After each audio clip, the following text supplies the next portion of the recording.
Hello everyone. आज के इस वीडियो में पता करेंगे मैक्रो इकोनॉमिक्स क्या है, इसका इम्पोर्टेंस क्या होता है, इसे स्टडी क्यों किया जाता है और प्रैक्टिकली मैक्रो इकोनॉमिक्स का यूज कैसे होता है। So let's start the video. So हम जानते हैं कि इकोनॉमिक्स एक सोशल साइंस है जो एक कंट्री में प्रोडक्शन, डिस्ट्रीब्यूशन और consumption of goods and services को स्टडी करता है।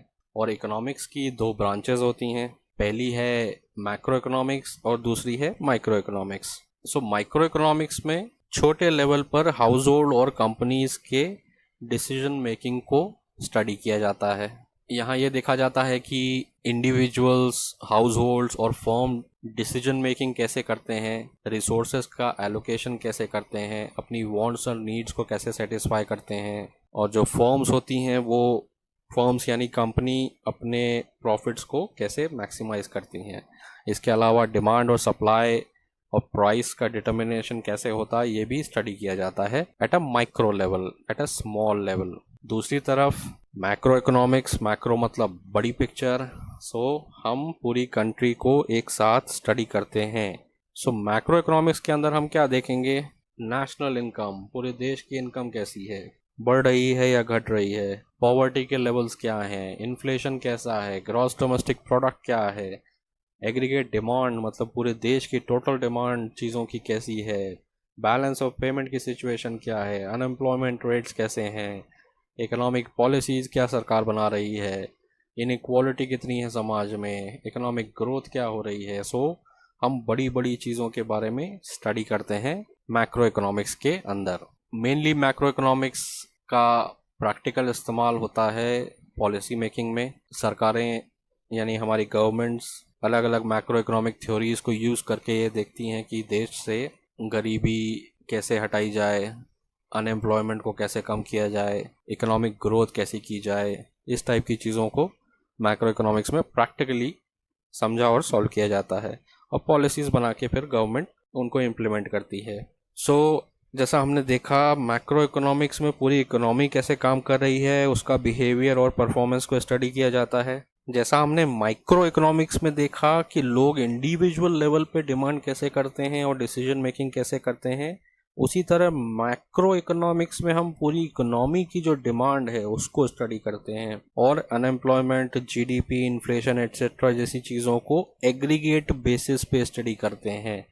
तो ये एग्रीगेट चेंजेस का मतलब क्या हुआ, टोटल्स, हर चीज़ का टोटल्स देखेंगे, इंडिविजुअल चीज़ों को, इंडिविजुअल प्रोडक्ट्स नहीं देखेंगे, हम टोटल कंजम्पशंस देखेंगे, टोटल डिमांड कैसी है, टोटल सप्लाई कैसी है, इन चीज़ों के बारे में स्टडी करते हैं। तो जैसा हमने बात की, मैक्रो इकोनॉमिक्स स्टडी करने से ही हमारे पॉलिसी मेकर्स और गवर्नमेंट को समझ में आता है कि एक देश को चलाया कैसे जाए, अलग अलग प्रॉब्लम्स आती हैं उनको सॉल्व कैसे किया जाए।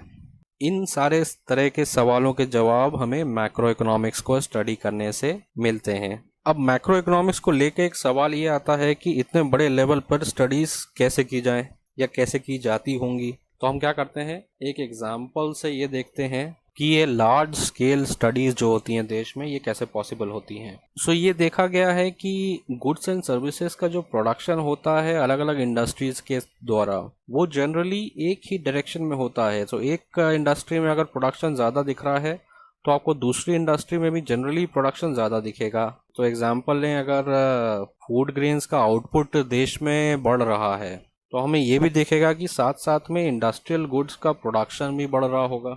इसी तरह अगर रेस्टोरेंट्स का बिजनेस बढ़ रहा हो तो टेलीकॉम कंपनीज का बिजनेस भी बढ़ता हुआ दिखेगा। हालांकि टेलीकॉम कंपनी और रेस्टोरेंट इंडस्ट्री में ऐसा कोई कोरिलेशन नहीं है, बट बिकॉज लोगों के पास अगर इनकम बढ़ती है तो वो लोग सभी जगह खर्चे करते हैं, सो सभी बिजनेसेस में आपको ग्रोथ दिखती है। तो इन शॉर्ट कहने का मतलब ये हुआ कि कंट्री में अगर ग्रोथ हो रही है तो वो ऑलमोस्ट सभी सेक्टर्स और कंजम्पशन लेवल में दिख जाती है। So prices of goods and services generally have tendency to rise and fall simultaneously. So अगर एग्रीकल्चरल सेक्टर में प्रोडक्शन बढ़ रहा होगा तो जाहिर सी बात है वहाँ एम्प्लॉयमेंट भी बढ़ रही होगी। और हमें ये भी दिख रहा है कि अगर एग्रीकल्चरल सेक्टर में प्रोडक्शन की ग्रोथ हो रही है तो उसके साथ में इंडस्ट्रियल सेक्टर में भी प्रोडक्शन ग्रोथ दिखती है। तो ऑब्वियसली इंडस्ट्रियल सेक्टर में भी एम्प्लॉयमेंट का लेवल बढ़ रहा होगा। ऐसी चीज़ें पास्ट डेटा से ऑब्जर्व की गई हैं। सो गवर्नमेंट को एक मोटा मोटा हिसाब किताब मिल जाता है कि अगर एक पर्टिकुलर सेक्टर बढ़ रहा है तो उसके साथ क्या क्या सेक्टर्स बढ़ सकते हैं या क्या क्या कंपनीज बढ़ सकती हैं, और उसके हिसाब से एम्प्लॉयमेंट कितनी बढ़ सकती है। सो उसको बिल्कुल माइन्यूट एक एक आदमी की डिटेल लेने की ज़रूरत नहीं होती है गवर्नमेंट को। उन्हें बड़ा डेटा कलेक्ट करना पड़ता है, बड़ी पॉलिसीज़ बनानी पड़ती हैं, बड़े लेवल पे डिसीजन मेकिंग करनी पड़ती है। सो छोटे छोटे लेवल्स पे वो काम नहीं कर सकते, उनको policy making as a whole करनी पड़ती है। तो उसको इंडिकेटर्स कहाँ से मिलेंगे कि देश में अलग अलग सेक्टर्स में ग्रोथ कैसी हो रही है। सो गवर्नमेंट को ये पता है कि गुड्स एंड सर्विसेज का जो प्रोडक्शन हो रहा है वो जनरली एक ही डायरेक्शन में जाएगा। अगर इंडस्ट्रियल सेक्टर बढ़ रहा होगा तो एग्रीकल्चरल और सर्विस सेक्टर भी बढ़ेगा, और इसके साथ में उन सेक्टर्स की एम्प्लॉयमेंट भी बढ़ेगी। एम्प्लॉयमेंट बढ़ेगी तो जो लोग नौकरी कर रहे हैं उनके पास पैसा आएगा।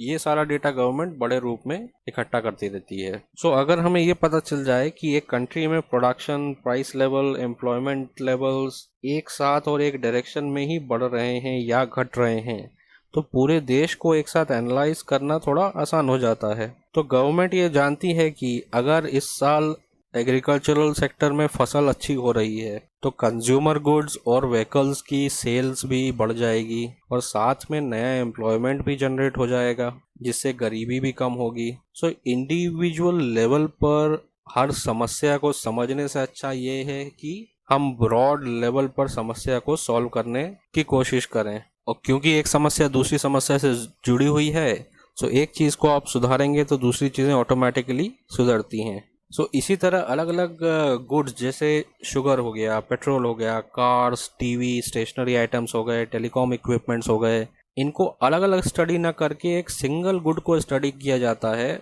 और उसे रिप्रेजेंटेटिव गुड के तौर पे देखा जाता है। सामान तो मार्केट में बहुत सारे हैं, कमोडिटीज़ हो गई, जैसा हमने देखा पेट्रोल, कार, टीवी, स्टेशनरी, अब हर एक चीज़ को स्टडी नहीं किया जा सकता। सो इन सभी चीज़ों के लिए एक रिप्रेजेंटेटिव गुड्स बना दिया जाता है। इस रिप्रेजेंटेटिव गुड का बिहेवियर दूसरों से मैच करता है, और इसलिए गवर्नमेंट इस पर ही फोकस करके पॉलिसी मेकिंग करती है। तो एक एक सिंगल प्रोडक्ट के ऊपर ध्यान ना देके वो एक रिप्रेजेंटेटिव गुड को देख के ही उसके ऊपर डिसीजन मेकिंग कर लेती है। सो जो ये सिंगल गुड है, इसका जो प्राइस और एम्प्लॉयमेंट लेवल है वो पूरे देश के प्राइस और एम्प्लॉयमेंट लेवल को रिफ्लेक्ट करता है। So in macroeconomics, we usually simplify the analysis of how the country's total production and the level of employment are related to attributes called variables like prices, rate of interest, wages, profits, and so on, by focusing on a single imaginary commodity and what happens to it. यही हमने अभी देखा, सिर्फ simplification करने के लिए, ताकि पूरी कंट्री में टोटल प्रोडक्शन और लेवल ऑफ एम्प्लॉयमेंट कैसा है फैक्टर ऑफ प्रोडक्शन का, इसको समझने के लिए सिंगल प्रोडक्ट का प्रोडक्शन और उनका एम्प्लॉयमेंट लेवल ना देख के हम एक सिंगल इमेजिनरी कमोडिटी को स्टडी करेंगे और उस पे ही फोकस करेंगे, और उसी के बेसिस पे पॉलिसी डिसीजन मेकिंग का काम होगा। यही चीज़ गवर्नमेंट करती है, और यही मैक्रो इकोनॉमिक्स में बड़े लेवल पे किया जाता है। इसी तरह से गवर्नमेंट इतना बड़ा देश चला पाती है, अदरवाइज गवर्नमेंट सिर्फ डेटा कलेक्शन में ही लगी रहेगी और बाकी कुछ काम नहीं कर पाएगी।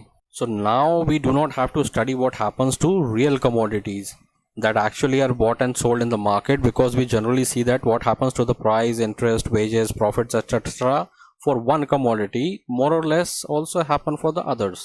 This is how macroeconomics, that is studying things in aggregate manner rather than individually, helps government run any big country.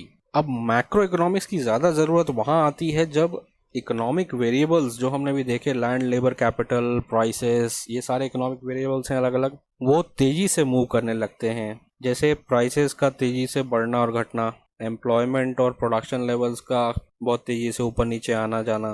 तो ऐसे केस में भी अगर एक एक गुड्स को स्टडी करते बैठेंगे तो इकोनॉमी पटरी पे आ जाएगी, और इसीलिए अगर हमें इनका जनरल मूवमेंट पता हो तो इन्हें स्टडी और कंट्रोल आसानी से किया जा सकता है। मैक्रो इकोनॉमिक्स की स्टडी को और इजी करने के लिए हमने इकोनॉमी को 3 सेक्टर में बांट के रखा हुआ है, और ये सेक्टर हैं प्राइमरी सेक्टर, जिसमें एग्रीकल्चर और एग्रीकल्चर से रिलेटेड एक्टिविटीज आती हैं। सो फिशरीज हो गया, हॉर्टिकल्चर हो गया, लाइव स्टॉक को पालना हो गया, माइनिंग जैसी चीज़ें इसमें आती हैं। दूसरा सेक्टर होता है सेकेंडरी सेक्टर, और इसमें सारी तरह की मैन्युफैक्चरिंग इंडस्ट्रीज आती हैं। देश में जो भी फिजिकल गुड का प्रोडक्शन हो रहा है वो इसी सेक्टर के अंडर आता है। इसे हम सेकेंडरी सेक्टर कहते हैं और मैन्युफैक्चरिंग सेक्टर भी कहते हैं। और फाइनली टर्शरी सेक्टर यानी सर्विसेज सेक्टर, ये इकोनॉमी का तीसरा सेक्टर है और इसमें सारी कंपनीज जो कि सर्विसेज प्रोवाइड करती हैं वो आती हैं। फॉर एग्जांपल रेस्टोरेंट्स हो गए, हॉस्पिटल्स हो गए, banking, telecom industries, catering companies, airlines, ये सभी बिजनेस सर्विसेज प्रोवाइड करती हैं और इसलिए इसे सर्विसेज सेक्टर कहा जाता है। सो अब हर एक सेक्टर में एक रिप्रेजेंटेटिव प्रोडक्ट बना के उसको स्टडी करना और इजी हो जाता है, उससे और बेटर डेटा मिलता है। इसलिए कंट्री को 3 सेक्टर्स में डिवाइड करके स्टडी किया जाता है मैक्रो इकोनॉमिक्स के अंडर। सो पूरी इकोनॉमी को 3 सेक्टर्स में डिवाइड करके पॉलिसी फॉर्मेशन अलग अलग सेक्टर्स के लिए बेहतर तरीके से किया जा सकता है। ये तीनों सेक्टर्स ही जो हैं जो किसी न किसी तरीके से इंटरकनेक्टेड हैं। एक सेक्टर में होने वाले चेंजेस दूसरे सेक्टर को कैसे प्रभावित करते हैं, अगर ये आपको अच्छे से समझ में आ गया तो देश चलाने में आसानी होती है। सो अगर तीनों सेक्टर्स से एक एक रिप्रेजेंटेटिव गुड्स को ले लिया जाए जो कि पूरे सेक्टर को रिप्रेजेंट कर रहा है और हर सेक्टर के लिए पॉलिसीज अच्छे से बनाई जाएं, तो बड़ी बड़ी प्रॉब्लम्स को इजीली सॉल्व किया जा सकता है और बेहतर तरीके से भी सॉल्व किया जा सकता है। सो मैक्रो इकोनॉमिक्स का काम यही है कि देश में बड़ी समस्याओं को सॉल्व कैसे करना है, उनका कैरेक्टरिस्टिक्स पता करना है, उनको अच्छे से समझना है और फिर उन्हें पॉलिसी मेकिंग के थ्रू सॉल्व करना है। So macroeconomics tries to analyse how the individual output levels, prices and employment level of these different goods from different sectors gets determined. So this concludes the introduction to macroeconomics. ये थोड़ा सा advance level में था। I hope आपको macro economics की basic information मिल गई होंगी। इन्हीं चीज़ों के बारे में आप आगे पढ़ते जाएंगे।